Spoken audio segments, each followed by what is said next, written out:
My golden child brother betrayed me by stealing my girlfriend. My parents took his side and disowned me. So I crashed their engagement party and went no contact. I never thought I'd be writing this, but here I am. I'm Archer, 28 male, and I've always been the black sheep of my family. My brother, Eddie, 26 male, was always the golden child. Our parents, Oliver, 55 male, and Karen, 53 female, doted on him while constantly putting me down. Growing up, it felt like nothing I did was ever good enough for them. From a young age, I noticed the stark difference in how we were treated. When I got straight A's in school, my parents barely acknowledged it. But when Eddie got a B+, they threw him a party. This pattern continued throughout our lives. I remember one particular incident when I was 12. I had spent weeks working on a science project, building a complex model of the solar system. I was so proud of it and couldn't wait to show my parents. But when I brought it home, they barely glanced at it. Instead, they were focused on helping Eddie prepare for his soccer game. They spent hours practicing with him, while my project gathered dust in the corner. As we grew older, the favoritism became more pronounced. When I was 16, I got my first job at a local grocery store. I was excited to start earning my own money and learning responsibility.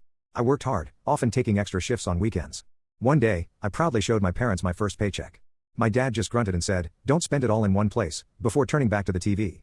Meanwhile, when Eddie got a part-time job at a sports store a year later, my parents took him out to a fancy dinner to celebrate. The most painful memory came during my senior year of high school. I had been accepted into a prestigious university with a partial scholarship. It was a dream come true for me, and I couldn't wait to tell my parents. I remember running into the house, waving the acceptance letter. My mom was in the kitchen, and I excitedly told her the news. Her response? "That's nice, honey. Did you see Eddie's new football trophy? He's going to be a star player in college." My heart sank. Even this massive achievement wasn't enough to make them proud of me.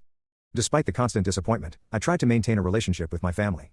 I'd come home for holidays and try to engage in conversation, but it always felt forced. My parents would spend most of the time talking about Eddie's latest accomplishments, while I sat there feeling invisible. When I graduated college with honors, my parents didn't even show up to my graduation. They said they had to attend Eddie's football game instead. That was the last straw for me. I remember sitting in the auditorium, watching other students celebrate with their families, feeling completely alone. That day, I made a decision to prioritize my own happiness and well-being. After graduation, I decided to distance myself from my family. I moved to a different city, found a job at a marketing firm, and started building my own life. It wasn't easy at first. I was used to the constant criticism from my parents, and their voices echoed in my head every time I faced a challenge. But slowly, I started to gain confidence in myself. I excelled at my job, made new friends, and even picked up new hobbies like rock climbing and photography. I rarely spoke to my parents or Eddie during this time, and honestly, it felt liberating. For the first time in my life, I didn't feel like I was constantly being compared to my brother. I could just be myself without worrying about meeting impossible standards. 2 years ago, I met Robin, 27 female, at a photography workshop. She was smart, funny, and understood me in a way no one else ever had. We bonded over our shared love of art and spent hours talking about our dreams and fears. For once, I felt truly happy and loved. Robin knew about my family situation and was always supportive. She would listen patiently when I talked about my childhood, offering comfort and understanding. As our relationship grew stronger, Robin encouraged me to try and mend things with my family. She came from a close-knit family herself and couldn't imagine being estranged from them. She would say things like, "People can change, Archer. Maybe they've realized their mistakes." I was skeptical, but Robin's optimism was infectious. After months of gentle prodding, I decided to give it a shot. Last Christmas, I invited my parents and Eddie to visit us. I thought it would be a good opportunity for them to meet Robin and see how well I was doing. I spent weeks preparing for their visit, cleaning the apartment, planning meals, even buying new curtains. I wanted everything to be perfect. I hoped that maybe, just maybe, they would finally see me as a successful adult worthy of their pride. When they arrived, things seemed okay at first. My parents were polite to Robin, and Eddie seemed genuinely interested in getting to know her. We had dinner together, and for a moment, it felt like we were a normal family. But old habits die hard. As the evening wore on, my parents started asking Eddie about his job, his friends, his plans for the future. They barely asked me anything about my life. I tried to brush it off, reminding myself that I was doing this for Robin. She kept giving me encouraging smiles throughout the evening, squeezing my hand under the table when things got tense. But as the visit went on, I noticed something that made me uneasy. Eddie was paying an unusual amount of attention to Robin. He would always find excuses to talk to her alone or sit next to her during meals. At first, I thought he was just being friendly, but something felt off. After they left, Robin told me how much she enjoyed meeting my family. She said Eddie was particularly nice and that they had exchanged numbers to stay in touch. I didn't want to come across as paranoid or controlling. I told myself I was just being oversensitive due to my history with Eddie. Over the next few months, I noticed Robin texting more often. When I asked who she was talking to, she'd say it was just Eddie. They had apparently become close friends. I tried to be okay with it. I couldn't shake off the feeling that history was repeating itself, that once again, Eddie was taking something that was important to me. Then, about 6 months ago, Robin dropped a bombshell. She sat me down one evening after dinner, her eyes red from crying. She told me she had feelings for Eddie. She said they had been talking a lot and had met up a few times when Eddie was in town for work. Robin said she was confused about her feelings and needed time to figure things out. I was devastated. I couldn't believe this was happening. The woman I loved was leaving me for my brother, the same brother who had always gotten everything I wanted. It felt like a cruel joke, like the universe was conspiring to remind me that I would always be second best to Eddie. When I confronted Eddie about it, he didn't even have the decency to look ashamed. He told me that he and Robin were in love and that they couldn't help their feelings. He said he hoped I could be happy for them. His words felt like a slap in the face. How could he expect me to be happy about this betrayal? I was furious.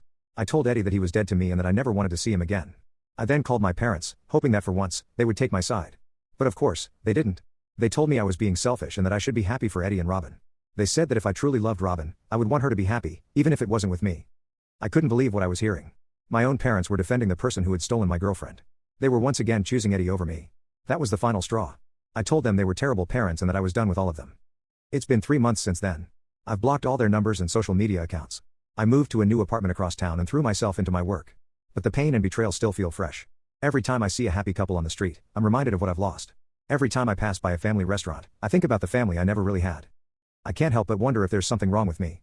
Why does my brother always get everything he wants? Why can't my parents ever take my side? Is it something I did? Am I just unlovable? I know I'm better off without them, but it still hurts. I feel like I've lost not just my girlfriend, but my entire family. I'm not sure how to move forward from here.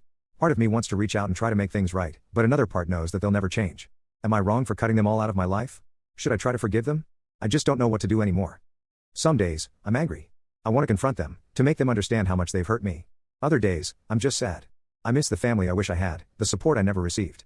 And then there are days when I feel relieved, like I've finally freed myself from a lifetime of disappointment. I'm trying to focus on myself now. I've started going to the gym regularly, trying to channel my anger and frustration into something productive. I've also been thinking about adopting a dog. Maybe having a loyal companion will help fill the void left by my family's betrayal. But despite these efforts, I can't shake off the feeling of loneliness. The holidays are coming up, and the thought of spending them alone is daunting. I've always dreamed of having a big family gathering, full of love and laughter. Now, that dream seems further away than ever. I know I need to move on, to build a life for myself without them. But how do you move on from a lifetime of feeling not good enough? How do you learn to trust again when the people who were supposed to love you unconditionally have betrayed you so deeply? I'm lost. Reddit. Any advice would be appreciated. Update 1. It's been about a month since my last post, and a lot has happened. First, I want to thank everyone for their supportive comments. Reading them helped me realize that I wasn't overreacting and that my feelings were valid. It's been a roller coaster of emotions, but I'm slowly starting to find my footing. A week after my post, Eddie tried to contact me. He left a voicemail saying he wanted to talk things out. His voice sounded shaky, and for a moment, I was tempted to hear him out. I sat there, my finger hovering over the callback button, memories of our childhood flashing through my mind. I remembered the rare moments when we actually got along, playing video games together, sneaking out to the treehouse in our backyard late at night. For a split second, I thought maybe, just maybe, we could salvage our relationship. But then I actually listened to the message. It was just more of the same. He spent most of the time talking about how happy he and Robin were, and how he hoped I could be happy for them. There was no real apology, just a request for me to get over it. It was like he couldn't even comprehend the depth of his betrayal. That's when I realized that nothing had changed. Eddie was still the same selfish person he'd always been. I didn't respond to his message, which apparently didn't sit well with my parents. They started calling me incessantly, leaving messages about how I was tearing the family apart with my childish behavior. It was always about how I was making them feel, never about how their actions had affected me. One particularly nasty voicemail from my dad accused me of being jealous and spiteful. "Why can't you just be happy for your brother?"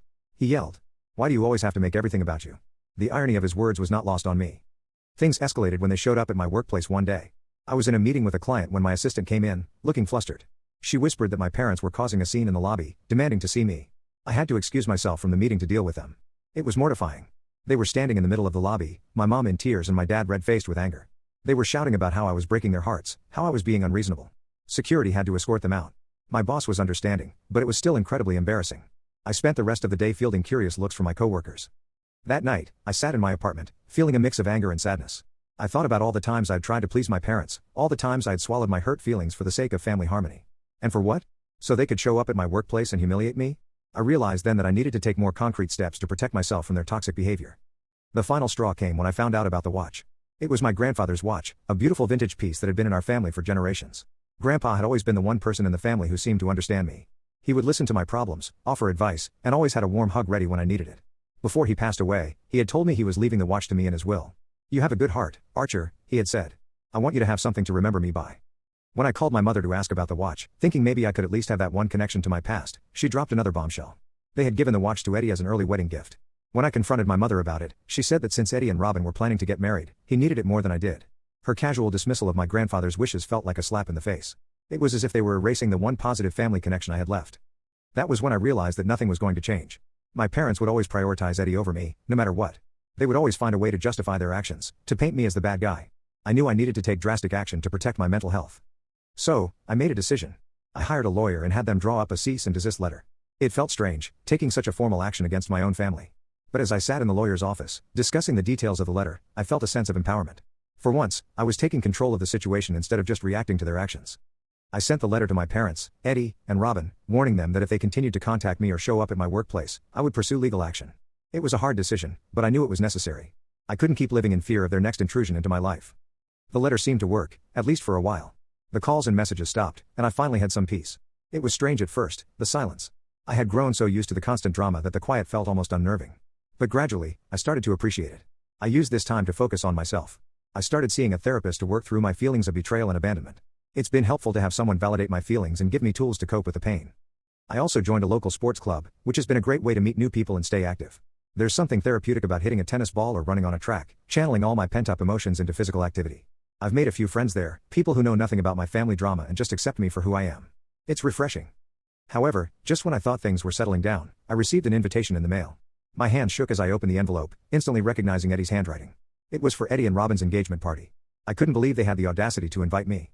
The invitation even included a note saying they hoped I could put aside our differences and celebrate with them.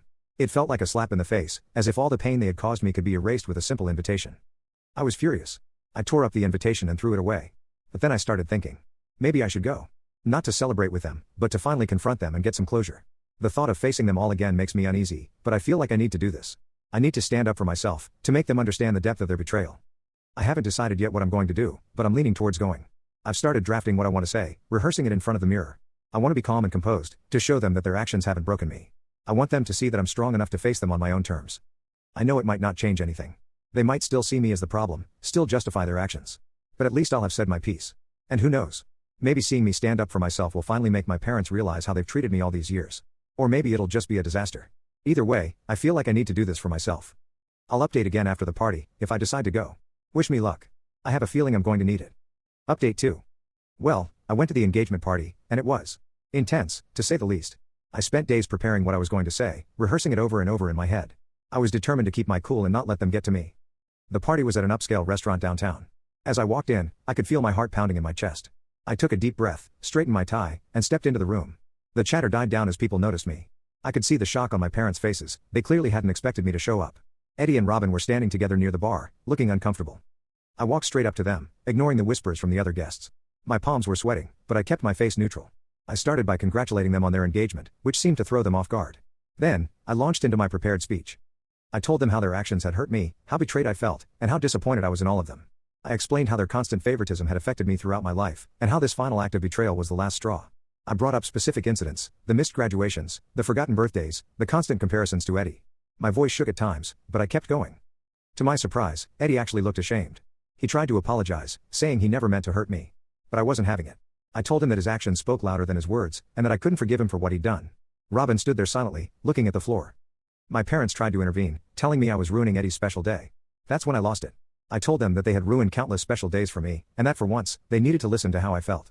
I brought up the watch, how they had given away the one thing my grandfather had wanted me to have. My mother tried to interrupt, but I kept going. I told them how their constant neglect had made me feel worthless, how I had spent years trying to win their approval only to realize it would never be enough.